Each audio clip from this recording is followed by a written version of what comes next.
Delphine Jubilard a disparu sans laisser de traces dans la nuit du 15 au 16 décembre 2020. Les enquêteurs ont reconstitué le puzzle de cette soirée fatidique à partir de laquelle plus personne n'a eu de nouvelles de l'infirmière du Tarn, maman de 2 jeunes enfants et en procédure de divorce. Son mari et elle devaient en effet mettre un terme à leur mariage à bout de souffle et à une relation que les proches de la jeune femme décrivent tous depuis comme peu épanouissante. Elle avait rencontré l'été précédent sa disparition un autre homme, et espérait que leur relation secrète pouvait être vécue au grand jour. La compagne de son amant avait découvert leur idylle et avait discuté par SMS avec la trentenaire, quelques heures avant de disparaître. La dépêche avait rapporté l'échange entre Delphine Jubilard et celle qui partageait la vie de son amant et avec qui il a un enfant.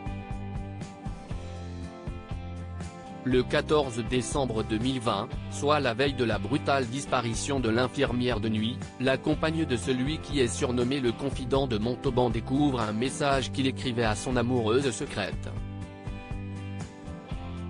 Il assume sa liaison et exprime son souhait de mettre fin à leur vie de couple.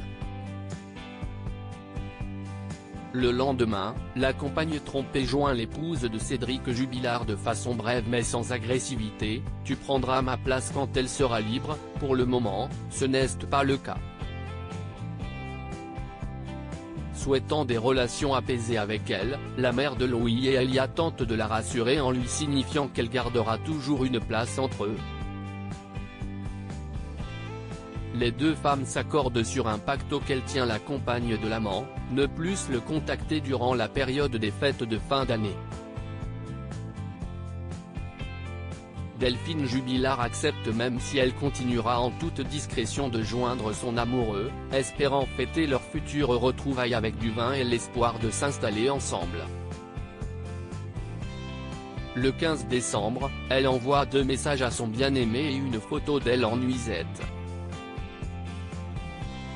Est-ce cette image sur laquelle tombe Cédric qui a provoqué sa fureur, d'après son ancien co-détenu? Le mari de Delphine est actuellement incarcéré à Toulouse, cesse depuis le mois de juin 2021 et ne cesse de clamer son innocence.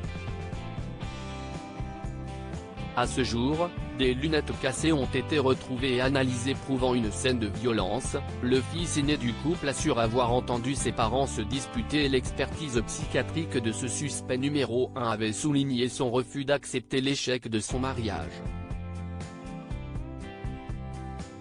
L'artisan, lui, raconte que sa femme était sortie promener les chiens, chose qu'elle ne faisait jamais avant d'après leurs voisins et leurs proches. Cédric Jubilard reste présumé innocent des faits qui lui sont reprochés jusqu'au jugement définitif de cette affaire.